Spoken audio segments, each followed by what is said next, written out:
नमस्कार, देश देशांतर में आपका स्वागत है। मैं हूं श्याम सुंदर। संसद के कामकाज में संसदीय समितियों की बड़ी अहम भूमिका है। संसद की कई स्थायी समितियां सरकार के कामकाज पर निगरानी के साथ साथ अहम सुझाव भी संसद के सामने रखती हैं। इन समितियों में लोक लेखा समिति यानी पीएसी काफी महत्वपूर्ण समिति मानी जाती है। ये समिति सरकार के खर्च का जो लेखा जोखा सीएजी पेश करती है, उस लेखा जोखा का अध्ययन करके संसद को अपनी राय देती है। इस समिति के अध्यक्ष विपक्ष के वरिष्ठ नेता होते हैं। इसके अलावा भी समय समय पर मुद्दे और जरूरत के हिसाब से संसद कई कमेटियां गठित करती है। मसलन किसी अहम मसले पर जेपीसी का गठन किया जाता है।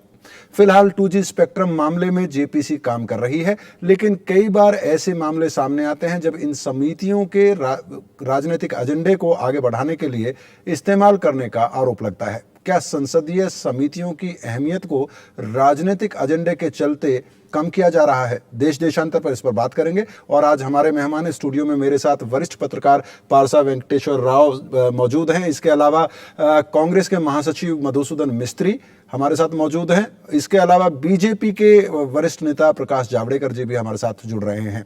प्रकाश जावड़ेकर जी, आप ही से बातचीत की शुरुआत कर रहे हैं। विपक्ष ने काफी संघर्ष के बाद 2 सेशन संसद नहीं चली, उसके बाद जेपीसी हासिल की, लेकिन देखने में ये आ रहा है कि जेपीसी जो है वो एक तरह से एक बार फिर राजनीतिक संघर्ष का जो आमतौर पर संसद में नजारा देखने में आता है, वो जेपीसी के अंदर भी नजारा देखने में आ रहा है। आपकी पार्टी ने वॉकआउट किया 2 बार और अब शायद इस तरह की भी घोषणा हुई है कि आप शायद विड्रॉ कर लें जेपीसी से। नहीं, पहले तो हमें समझना चाहिए कि आखिर जो संसद की समितियां होती है, चाहे जेपीसी हो, स्थायी समितियां हो या पीएसी जैसी समितियां हो, वो एक संसद का प्रतिरूप है। तो वो संसद ही है और इसलिए सभी दलों के एक प्रमाण के अनुसार उनके प्रतिनिधि रहते हैं। अब मुद्दा ये है कि लोकतांत्रिक तरीके से संसद और संसद की समितियां चलेगी नहीं चलेगी, चलनी चाहिए। और मैं कहूं 2G की जेपीसी की मांग हमने की, पूरा शीतकालीन सत्र 2010 का बहाल हुआ उस पर, क्योंकि कांग्रेस ने पहले दिन वो नहीं मानी, लेकिन बाद में बजट सत्र में पहले दिन मान ली। अब यही पहले दिन अगर मानते तो ये सत्र भी हो सकता था, लेकिन वो नहीं हुआ, वो एक कहानी है। अब दूसरी बात है कि ये पिछले 1.5 साल से काम कर रही है, बहुत अच्छे तरीके से काम किया, 1 साल 1.25 साल हो गया और अच्छा काम किया, सबको सुना है, सब मुद्दे बहुत सारे सामने आए हैं। अब वो फाइनल स्टेज में आ रही है और उसमें ये चाहिए कि भाई जो उस समय के वित्त मंत्री है, क्योंकि वित्त मंत्रालय की भूमिका को लेकर जो नोट सामने आई और बाकी सारे तथ्य सामने आए, तो उनको भी बुला ले। और प्रधानमंत्री ने खुद कहा कि मैंने सहमति इसलिए दी क्योंकि वित्त मंत्री और दूरसंचार मंत्री दोनों ने हाँ कहा, तो इसलिए उनको भी बुलाए, ये मांग हमारी थी।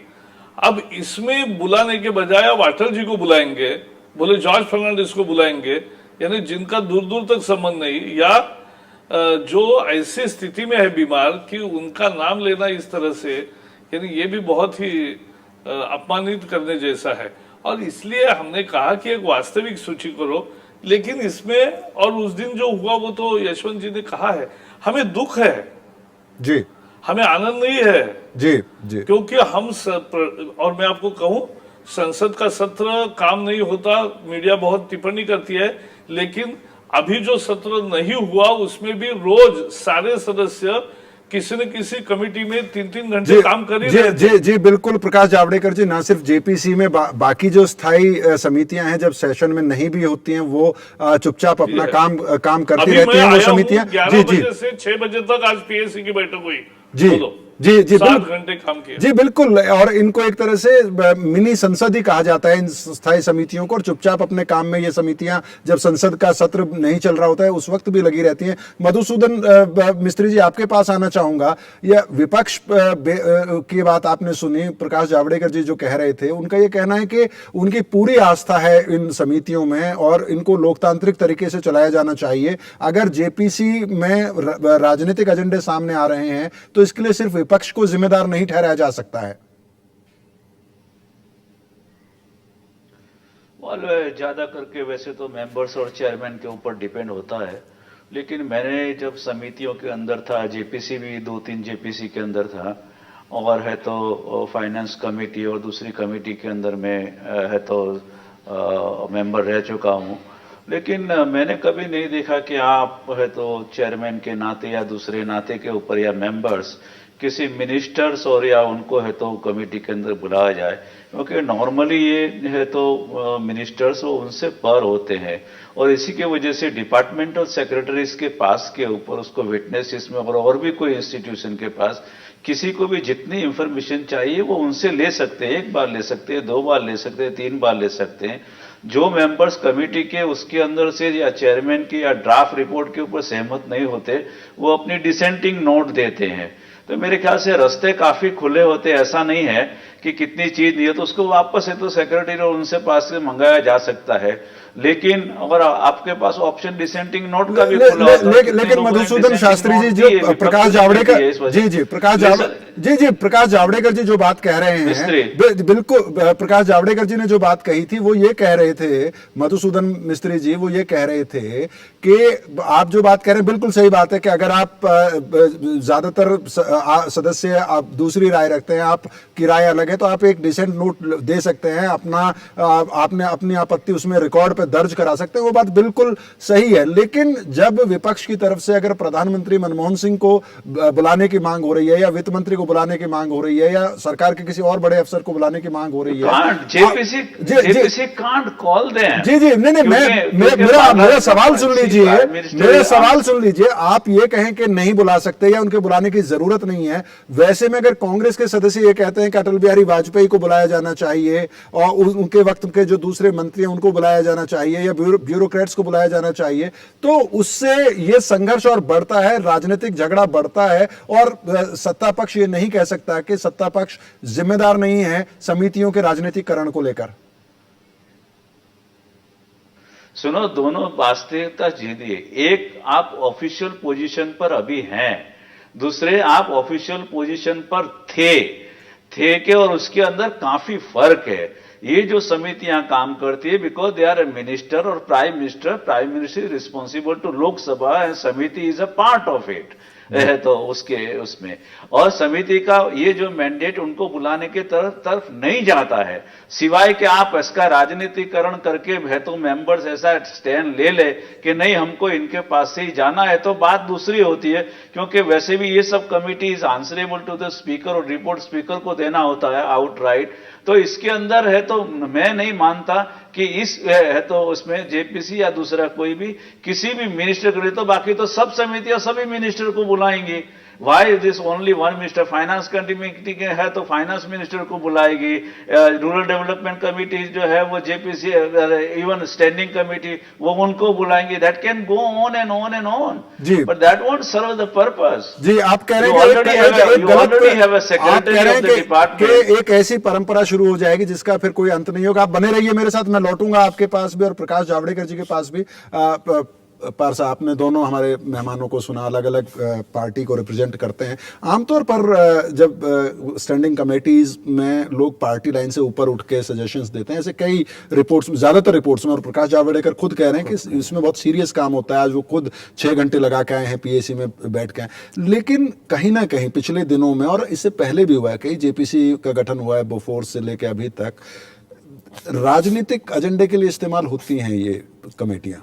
कभी कभी जैसे कि जेपीसी में हो रहा है या पीएसी में, और शायद दोनों तरफ एक पार्टिजान व्यू आ जाता है। जैसा कि पीएसी में जो 2G स्पेक्ट्रम का रिपोर्ट तय हुआ है, फाइनलाइज होने के बाद दूसरे मेंबर्स एतराज इसलिए किए कि उसमें प्राइम मिनिस्टर के खिलाफ कुछ रिमार्क्स थे, तो पॉलिटिसाइजेशन हो गया। कांग्रेस मेंबर्स चाहते थे कि प्राइम मिनिस्टर के खिलाफ कोई जिक्र ना हो उस रिपोर्ट में, तो उस बात पर ब्रेकडाउन हुआ है।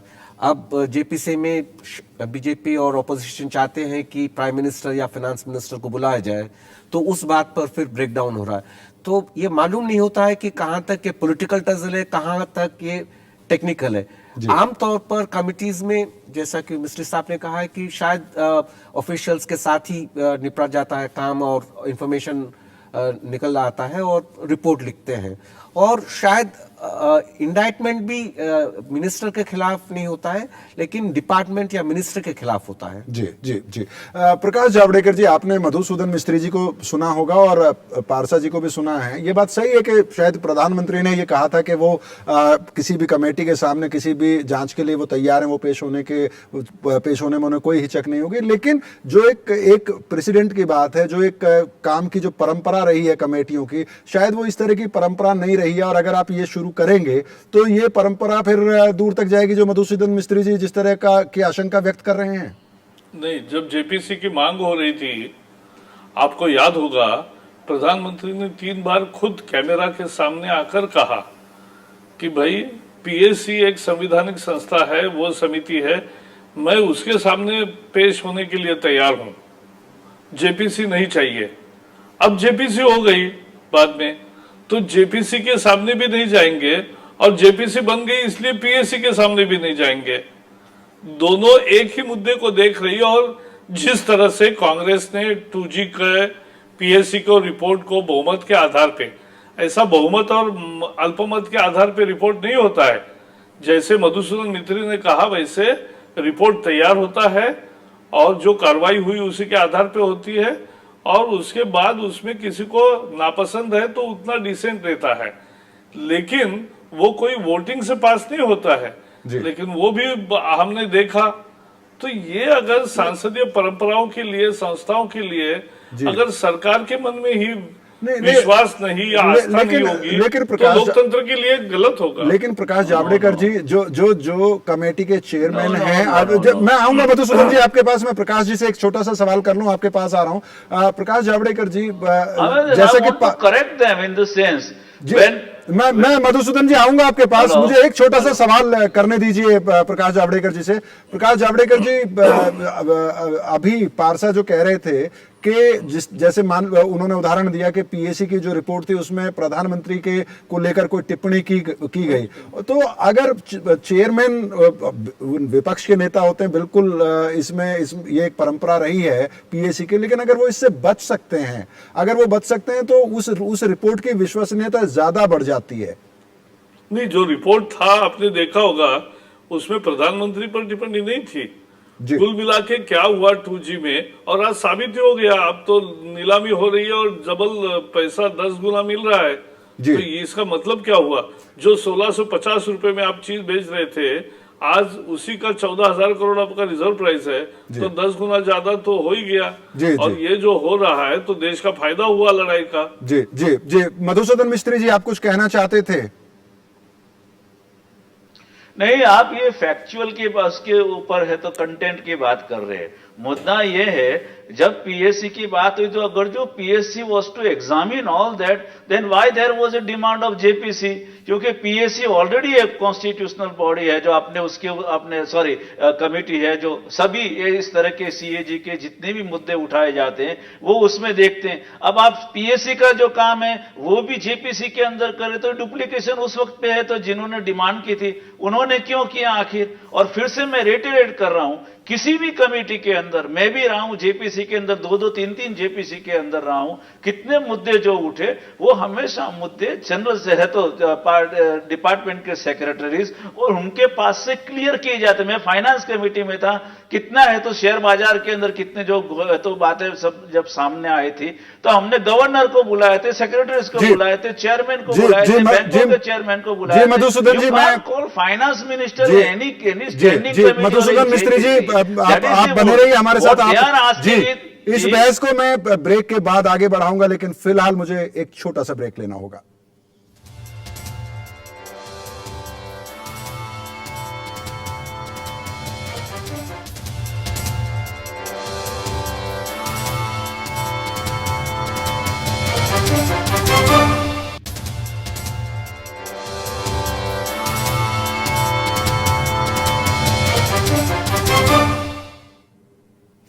देश देशांतर में एक बार फिर आपका स्वागत है। हम बात कर रहे हैं आज के संसदीय समितियों की अहमियत। राजनीतिक एजेंडे के चलते राजनीतिक पार्टियां कम करके आंक रही हैं क्या? पारसा जी, अभी फिर आपने हमारे दोनों मेहमानों को सुना। मधुसूदन मिस्त्री जी परंपरा की बात कर रहे हैं कि इसको जितना हो सके नॉन पॉलिटिकल रखना चाहिए और इसमें प्रधानमंत्री को बुलाने की बात या वित्त मंत्री को, इस तरह की परंपरा सेट नहीं करनी चाहिए। रिपोर्ट वो मेजोरिटी हो माइनॉरिटी हो, आप उसमें अपना डिसेंट नोट करा सकते हैं। लेकिन एक और अहम सवाल उन्होंने उठाया कि पीएसी जब मौजूद है तो आखिर जेपीसी की मांग की जरूरत क्या पड़ी? उस वक्त में मुरली मनोहर जोशी जो अभी भी अध्यक्ष हैं पीएसी के, उन्होंने खुद भी कहा कि जेपीसी की वो बहुत जरूरत महसूस नहीं करते हैं, वो भारतीय जनता पार्टी से ही आते हैं। लेकिन बीजेपी ने उसके बावजूद सेशन को रोका और जेपीसी की मांग की। तो कहीं ना कहीं एक राजनीतिक एजेंडा, एक उससे राजनीतिक पॉलिटिकल माइलेज लेने की कोशिश तो रहती है राजनीतिक दलों की। 2G स्पेक्ट्रम में कंट्रोवर्सी इसलिए बना कि उसमें बहुत सारी गलतियां हुई है और सरकार भी जानती है कि उसमें गलतियां हुई है। पीएससी का जहां तक उनका रेफरेंस है वो सिर्फ ये मालूम कर सकते हैं कि डिपार्टमेंटल लेवल पे एक्सपेंडिचर के लेवल पे कहां पर गलतियां हुई जी। लेकिन जेपीसी का टर्म्स ऑफ रेफरेंस जो है ब्रॉड है।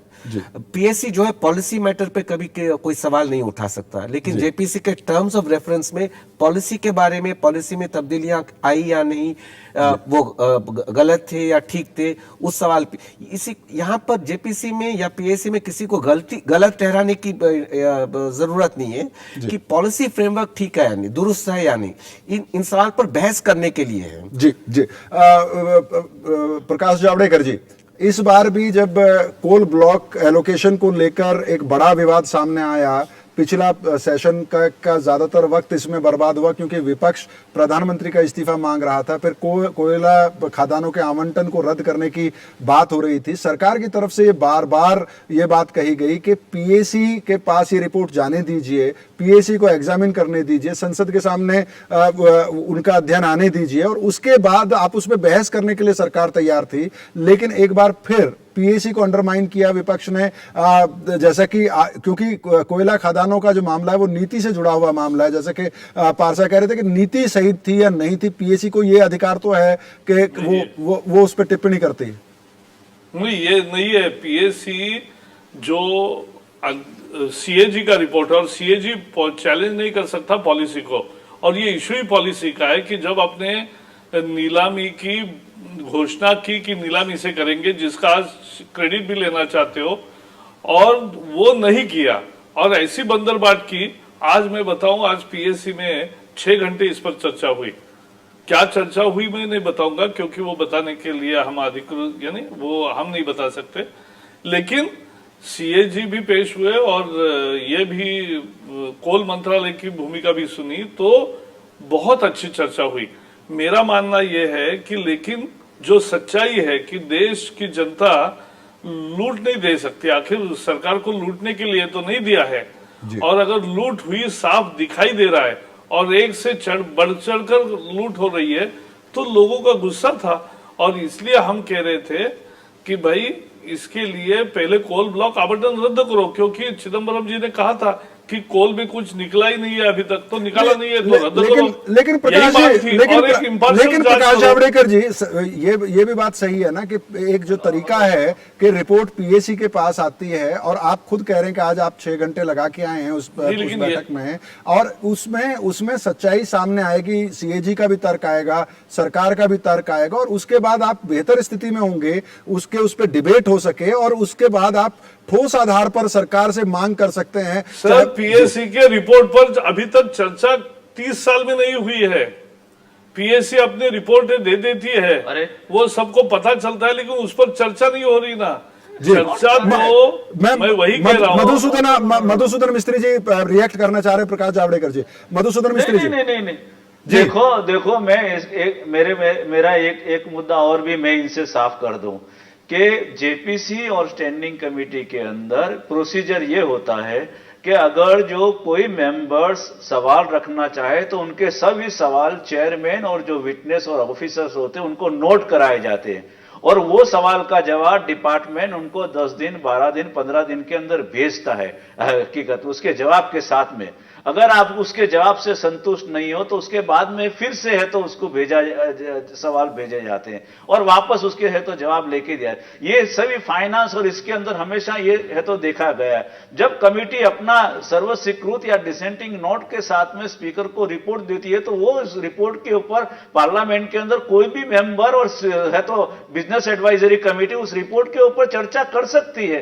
बिजनेस एडवाइजरी कमेटी के अंदर ये तय करके लाना चाहिए हाउस के अंदर और डिस्कशन करना चाहिए। कोई प्रोहिबिशन नहीं है किसी रिपोर्ट को चर्चा पे नहीं लिए जाए, पर पार्लियामेंट के अंदर क्योंकि सब चर्चा नहीं हो सकती इसकी वजह से समितियां बनाई गई। तो ultimately house is the supreme authority to discuss all this. In fact if it is not discuss the people can give any members can give a notice and put it in a business तो आप ये कहते हैं कि अगर in the house, अगर आपका ये कहना है कि अगर विपक्ष चाहे तो इस पे संसद में भी बहस हो सकती है। आप बने रहिए हमारे साथ पार्षद। मैं एक के बाद एक कई, जैसे कि हमने शुरू में भी कहा कि कई सारी कमेटियां बनी, लेकिन जो उनका काम जो था जेपीसी का या पीएसी का, कि सच्चाई क्या है, क्या कारण रहे, नीति में कहाँ खामी रही, वो कहीं पीछे छूट जाता है। और अंततः आप एक के बाद एक अगर देखें जेपीसी में अलग अलग जो राजनीतिक दल हैं उनके राजनीतिक एजेंडे टॉप पे आ जाते हैं और वो एक तरह से चुनाव प्रचार की तरह अपनी कॉन्स्टिट्यूएंसीज को एड्रेस करने की कोशिश की जाती है वहां से। मैं एक बात क्लैरिफाई करना चाहूंगा, जो जावड़ेकर जी कह रहे थे कि जितने भी रिपोर्ट्स आते हैं कमिटीज की, पीएससी का भी जो रिपोर्ट हो, लेकिन हाउस में डिस्कस नहीं होते। जो मिस्त्री साहब कह रहे हैं कि हाँ होना चाहिए, उनको बिजनेस एडवाइजरी कमेटी के जरिए उनको लाया जा सकता है, लेकिन होता नहीं है। और जो स्टैंडिंग कमिटीज के भी जो रिकमेंडेशंस होते हैं, हालांकि एक्शन टेकन रिपोर्ट्स सरकार की तरफ से पेश की जाते हैं, लेकिन उसका अभी और इफेक्टिव बनना चाहिए। कमिटीज के जो प्रोसीजर्स हैं वो बहुत अच्छे हैं, लेकिन कहां तक ठीक तरह से बहस हो और लोगों को जानकारी मिले, उसमें कुछ तब्दीलियां लानी चाहिए। प्रकाश जावड़ेकर जी, कार्यक्रम का समय समाप्त हो रहा है, बहुत संक्षेप में आपसे पूछना चाहूंगा कि क्या आपको नहीं महसूस होता है कि पार्टी लाइन से ऊपर उठ के इन कमेटीज में अगर काम नहीं किया जाएगा तो जो पर्पस है, जो सच ढूंढने की जो बात कही जाती है, वो पर्पस डिफीट होता है? नहीं, मैं तो मानता हूं कि कमेटियां बहुत अच्छा काम करती है और आप आके देखोगे तो एक एक कमेटी में सारे सदस्य अपने पार्टी के तरह नहीं, लेकिन अपनी जो सोच है, अपना जो अनुभव है, उसके आधार पे देश के लार्जर हित में क्या है वो देखते हैं, चर्चा करते हैं, बोलते हैं। लेकिन दुर्भाग्य से पिछले साल से ये राजनीति उसमें आई, और जो आई है वो दुर्भाग्य से सत्तारूढ़ पार्टी ने लाई। चलिए, कम से कम आप इस बात से बहुत खुश नहीं हैं, आप इसे दुर्भाग्यपूर्ण मानते हैं कि संसदीय समिति में अगर राजनीति होती है। मधुसूदन मिस्त्री जी, आप अपनी बात कहिए, लेकिन बहुत संक्षेप में, मेरे पास 30 से 40 सेकंड है आपके लिए। जी नहीं, मैं ऐसा कह रहा हूं कि कमिटी इन सबों से इनफैक्ट तो परे होती है। जब कमिटी के अंदर खुद एक पॉलिटिकल माइंड है तो हर एक सवाल जब रखे जाते हैं तब प्रॉब्लम शुरू होता है। वाकई के अंदर ये जो सब हकीकत के अंदर तो पीएससी को ये काम करना था, जेपीसी का काम ही नहीं था, लेकिन क्योंकि हम संसद भी नहीं चलाना चाहते, हम उसको बहस भी नहीं करना चाहते, हम उन रिपोर्ट को संसद में लाना भी नहीं चाहते और फिर सत्तारूढ़ पार्टी को एक्यूज भी करना चाहते। ये तो हर शर्त ऐसा है कि चित भी मेरी और पट भी मेरी, सब कुछ मेरा ही है, मैं ही कहूं वैसा करो, तो ऐसे तो संसद नहीं चलती। जी मधुसूदन मिस्त्री जी, आपका भी, प्रकाश जावड़ेकर जी आपका भी, और पारसा आपका भी बहुत बहुत शुक्रिया। देश देशांतर में आज इतना ही। कुल मिलाकर हम ये कह सकते हैं कि आज हमारे सारे मेहमान ये मानते हैं कि बहुत महत्वपूर्ण काम संसदीय समितियों में होता है और ज्यादातर वक्त पे राजनीति से ऊपर उठकर अलग अलग राजनीतिक दलों के लोग, प्रतिनिधि इन समितियों में काम करते हैं। लेकिन हाँ, ऐसा कई बार ऐसा होता है, खासतौर पर पीएसी या जेपीसी जैसी कमेटियों में, कि वहां पर राजनीतिक संघर्ष तेज होता है। लेकिन कम से कम हमारे मेहमान उसको दुर्भाग्यपूर्ण मानते हैं और ये उम्मीद करते हैं कि आने वाले वक्त में इन संसदीय समितियों में राजनीतिक एजेंडे जो हैं वो पीछे होंगे और जो सच की खोज के लिए, जिन मुद्दों की खोज के लिए इन कमेटियों को बनाया जाता है, वो मुद्दे जो हैं वो एजेंडे पे होंगे। देश देशांतर से आज मुझे अनुमति दीजिए, कल इसी वक्त आपसे फिर मुलाकात होगी। तब तक के लिए नमस्कार।